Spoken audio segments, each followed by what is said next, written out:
Sir, જે પ્રકારે આ સમગ્ર વિડીયો સામે આવ્યો અને હાલ આરોપીની અટકાયત કરવામાં આવી છે, શું છે સમગ્ર મામલો? હવે આજરોજ એક વિડીયો વાયરલ થયો છે. આ વિડીયોમાં એક ઇકો ગાડી એક સોસાયટીના અંદરના રોડ ઉપર જતી દેખાય છે અને ઇકો ગાડીના પાછલા દરવાજામાંથી બે દીકરીઓ, નાની દીકરીઓ એ સ્કૂલ ડ્રેસમાં બેગ સાથે એ નીચે પડી જતી દેખાય છે.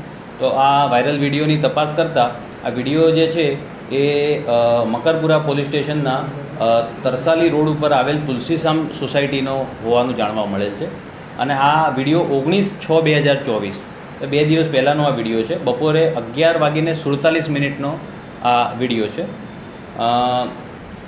આ જે ઇકો ગાડી છે એનો નંબર છે GJ6PF 4237 4237 GJ6PF આ નંબરની ગાડી છે.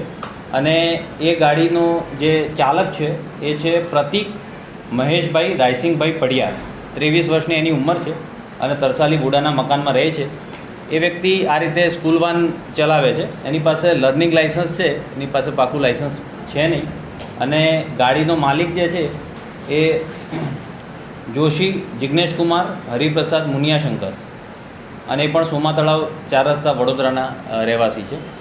તો આમના વિરુદ્ધ હાલ ફરિયાદ ડ્રાફ્ટ કરવાનું ચાલુ છે. IPC કલમ 279 અને 336 અને MV એક્ટની સંબંધિત કલમો જે છે એના મુજબ ગુનો નોંધવાની કાર્યવાહી ચાલુ છે અને આરોપી હાલ રાઉન્ડ અપ કરેલ છે. સર, જે માલિક છે તેમના વિરુદ્ધ કોઈ કાર્યવાહી કરો? એ હાલ તપાસ ચાલુ છે. હાલ આપણને આજે પ્રાથમિક વિગતો મળી છે.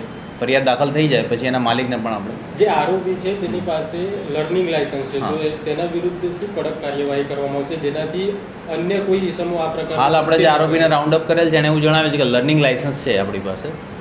હવે એની પાસે પાકું લાયસન્સ છે કે નહીં વેરીફાઈ કરીને જો લાયસન્સ નહીં હોય તો લર્નિંગ લાયસન્સ રદ કરવાની કાર્યવાહી કરીશું. આરટીઓ છે એને એવું કીધું છે કે હું ડ્રાઈવર તરીકે નોકરી કરું છું. હું માલિકને જાણ કરી હતી કે આનું લોક બગડેલું હતું, તો આમાં એને લોક ઠીક ના કરાવ્યું, તો એ માલિક પણ ગુનેગાર નથી? હા, આ બધો તપાસનો વિષય છે. આરોપીના કહેવાથી આપણે માની લેવાનું નથી. આ તપાસનો વિષય છે કે એમણે શું કાર્યવાહી કરી છે. બરાબર, બેદરકારીની કલમ લાગી છે એમના ઉપર.